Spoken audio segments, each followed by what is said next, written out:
નમસ્કાર દર્શક મિત્રો, હું છું દર્શના જોશી. તમે જોઈ રહ્યા છો લોક સામના ન્યૂઝ. તો જોઈએ આજના સમાચાર બોટાદથી અમારા રિપોર્ટર વિપુલ લુહાર સાથે. હનુમાન જન્મોત્સવ નિમિત્તે સાળંગપુર ખાતે ભવ્ય લોક ડાયરો યોજાયો. બોટાદ જિલ્લાના સાળંગપુર ખાતે હનુમાન જન્મોત્સવની વિશેષ રીતે ભવ્ય ઉજવણી કરવામાં આવી હતી. હનુમાન જયંતીની આગલી રાતે કિંગ ઓફ સાળંગપુરના પરિસરમાં ભવ્ય લોક ડાયરો યોજાયો. ગુજરાતના ખ્યાતનામ કલાકાર કીર્તિદાન ગઢવી, બિરજુ બારોટ, રાજ ગઢવી સહિતના કલાકારોએ ભજનો અને લોકગીતની રમઝટ બોલાવી હતી.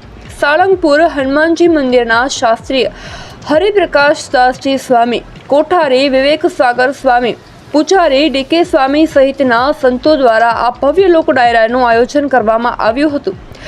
1 લાખ કરતાં વધુ લોકો લોક ડાયરાના કાર્યક્રમમાં ઉપસ્થિત રહ્યા હતા. મોડી રાત સુધી કલાકારોએ લોક ડાયરામાં લોકગીતો, ભજનોની રમઝટ બોલાવી નોટોનો વરસાદ થયો હતો. લોક ડાયરામાં લાખો રૂપિયા નોટોનો વરસાદ થયો. લોકોએ લોક ડાયરાને ઉત્સાહપૂર્વક માણ્યો હતો. તો ફરી મળીશું એક નવા સમાચાર સાથે. ત્યાં સુધી જોતા રહો લોક સામના ન્યૂઝ.